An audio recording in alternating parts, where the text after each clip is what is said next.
కథ ముగింపు లేనిదై సదా సాగదా.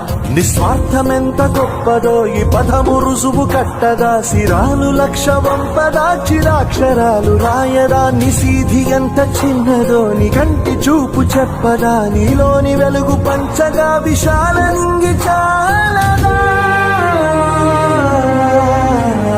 మనుష్యులందు నీ కథ మహర్షిలాగా సాగదా.